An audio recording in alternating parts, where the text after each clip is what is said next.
Donald Trump makes bombshell allegations in his speech on election integrity, accusing China of meddling in America's elections and accusing intelligence officials of covering up, including eliminating this information from presidential briefings. So, a lot of big allegations in this speech. I'm going to summarize it for you right now.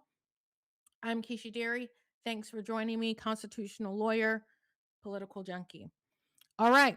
Trump's speech sounded a lot like a State of the Union at first. He started by um, talking about how his administration inherited an economic and social disaster, millions flooding the border, men and women's sports.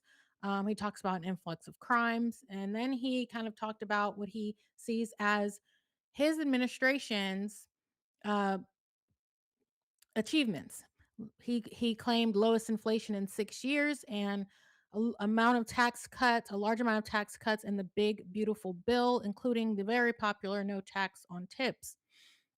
He also said that there have been no illegal immigrants entering America in 14 months, which is a very long time in his administration, and he touted the lowest crime rate since the early 1900s. He also claimed that we are winning big in Iran, although he didn't go into depth about that, and simply just promised that the American people would see in time what was going on there. Um, but then he got down to business. And he said that we are having a major challenge, that saying no country can be great without fair and honest elections. Without trust, there is no greatness, he said. And he said his administration was going to aim to make cheating and interference not just difficult, but virtually impossible. And then he hit us with it. He said he is announcing the declassification of documents showing that America's elections are vulnerable. Um, and he says that the documents will begin, that the administration will begin releasing those documents tonight at whitehouse.gov.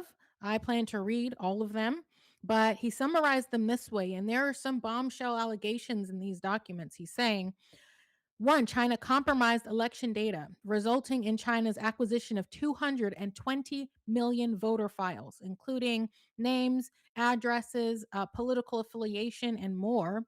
He said that deep state members and intelligence agencies actively suppressed and downplayed China's election meddling. He says that 18 states, uh, in 18 states, China interfered, bought, stolen, and hacked data. This sounds pretty crazy. I mean, especially what he's saying about these intelligence members here, because there's some allegations that sound like treason to me. China, he says, undermined Trump's first administration and his 2020 campaign. We know he's been saying for a long time that that 2020 election was fishy and that the results were not correct. He said that in mid 2018, China worked to influence results of the midterm and the 2020 election, that they paid people then to write negative articles about him, that they uh, encouraged corporate leaders to be against him. He says that the FBI attempted to manufacture illegal ballots for Joe Biden, information that he says was kept out of the presidential briefings. And he also says that the FBI calls some of these documents deliberately massaged. He says that now this is insane, but he seems to be saying that President Barack Obama encouraged the burning of evidence. That's insane. I'm going to go back and listen to this speech several times, and I definitely am going to read these documents, but that seems to be what he is alleging here. He called on all federal agencies to investigate immediately, all relevant federal agencies, obviously, to investigate immediately and file criminal charges if need be. He continued on saying Americans have been lied to about the security of our election infrastructure and ballot counting systems. He said that our government machines are extremely exposed and vulnerable to attacks. He claims that Russia, China, Iran, and North Korea um, have all at least and somewhat taken advantage of this, and somehow wanted to compromise the U.S. election structures. He named those countries, although China seems to be the only one he's actually detailing allegations against here. So I can't say for sure what happened with these other countries because he doesn't really go into detail. But like I said, I'm going to read those documents. He continues on saying that in between 2020 and 2026, there were cyber threats aimed at the heart of our democracy. He alleged that there was fraud of voter registration in Michigan. He said that the group Get Out the Vote in Muskegon was compromised somehow, and the FBI found that there were canvassers that were completing voter registration forms in other people's names and were receiving gift cards to do that. He goes on to say that Homeland Security, the Department of Homeland Security, said that state voter rolls and public records found that 278,000 non citizens were registered to vote. And he also goes on to say that the real number is a lot higher because many states would not participate in providing their data. And so he believes that the number is actually much higher than that. He called all of this indefensible. He said machines and ballot counting systems are exposed to manipulation and the fraud has been buried. He mentioned the Los Angeles mayoral election with Spencer Pratt, which was there was a lot of controversy around that. A lot of Republicans think that that was very fishy. And he mentioned that although that election took place on June 2nd, it wasn't complete and finalized until July 10th. He said not even third world countries allows that. And then he called out ABC and NBC for not covering the speech. He says that they knew what it was about. Now I can tell you, I was looking on X before this speech and the Democrats were going pretty hard on the damage control here. So I'm wondering if they all knew what this was going to be about too. He went on to say that we deserve the most secure and honest elections in the world. And both Democrats and Republicans should agree on this. I'm going to show you just a couple of clips here. We're going to look at a little bit of what he said. At whitehouse.gov. That's whitehouse.gov. Go check it out.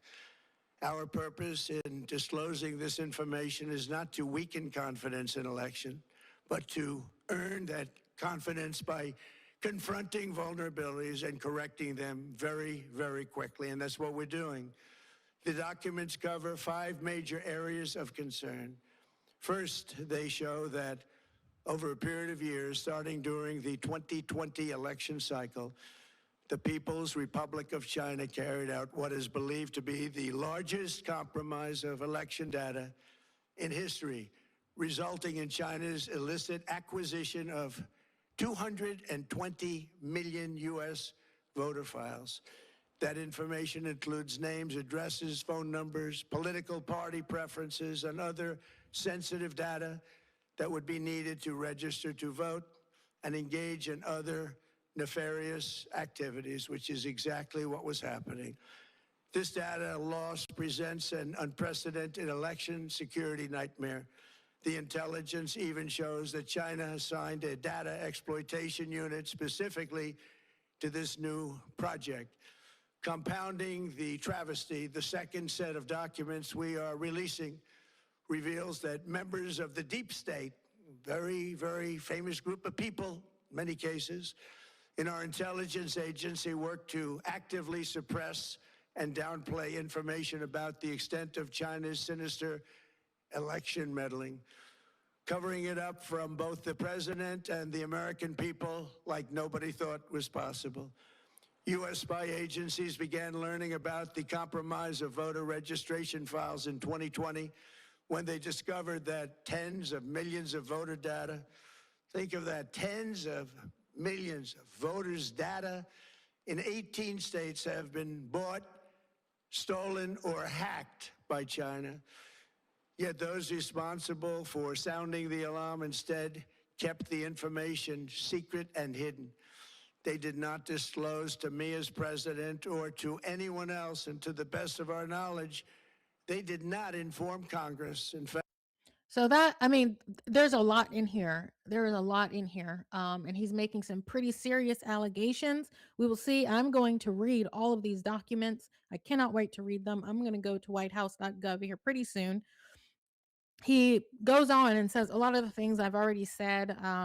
in more detail. Obviously, I encourage you to go and listen to the speech. Even if you're not a Donald Trump fan, even if you're not a Democrat, you need to know what he's talking about and go read these documents for yourself to see what the validity here, um, what the validity of those documents is. He later says that basically that calls into question electronic voting systems. And there's a lot of people, a lot of Republicans that believe we should just be doing paper ballots and paper ballots only, counted on the day of the election, and that's it. And he is calling on states to immediately remove ineligible non-citizens. And then, of course, he ended by calling on the Senate to pass the Save America Act, and said that the only reason you would not block this is if you wanted to cheat. He says, and it is true that it requires voter ID and proof of citizenship, but there are other components to this bill, and I'll get to that shortly. And then he asked everyone to call Congress and demand that they pass this act. So, a lot here, so much here. And I do want to say, I'm going to run down a little bit more about the Save America Act because there's a lot in there. There's obviously you need proof of citizenship to register and valid ID, but it also says the only instances when you can have mail in ballots is when there's illness, disability, military, or travel. He cites on whitehouse.gov a number of statistics about other countries and about the way they protect their elections, saying that American elections should be even more protected. He says India and Brazil, they tie their voter ID to a biometric database, while the United States largely relies on self attestation for citizenship.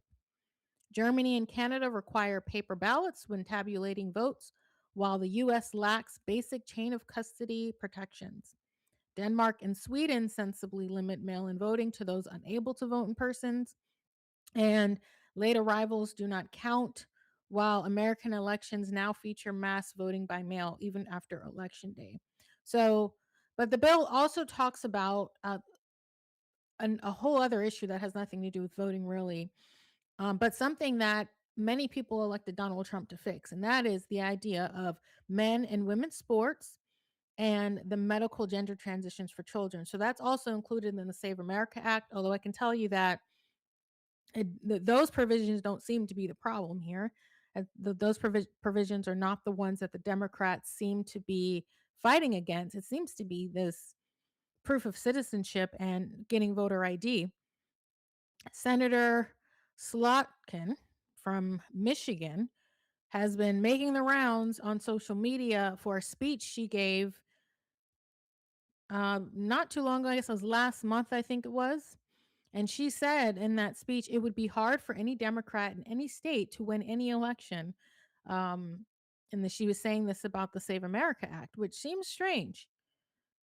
Why is it that it would be hard for Democrats to win an election just because people have to show ID and prove that they're citizens? We're not supposed to be having non citizens voting in our elections in the first place.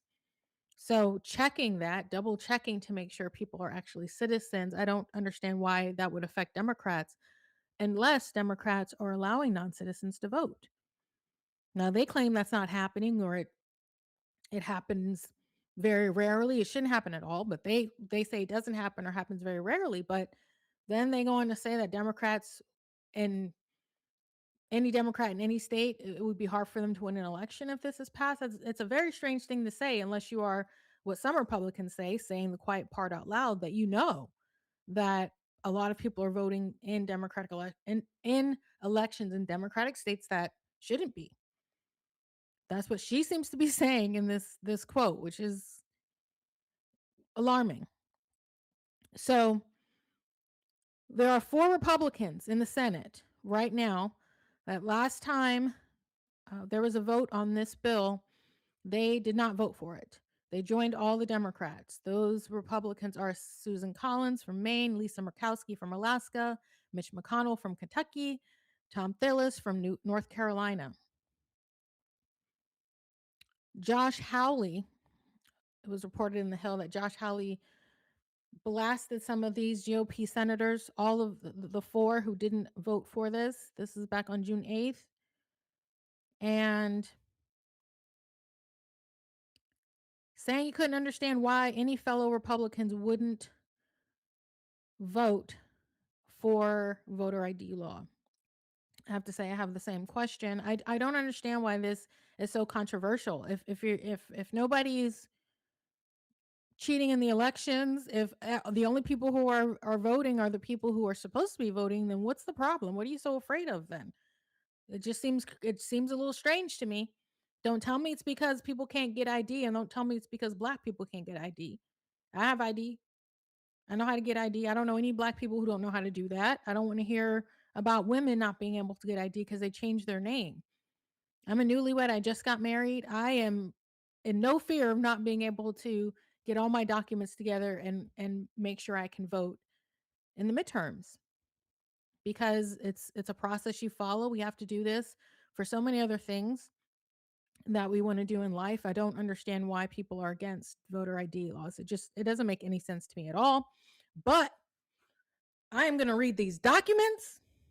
I am going to jot down notes like I'm back in law school so I can give you all of the juice. And then we will meet back here to discuss all of the details of these documents. I reckon it's going to be a juicy weekend.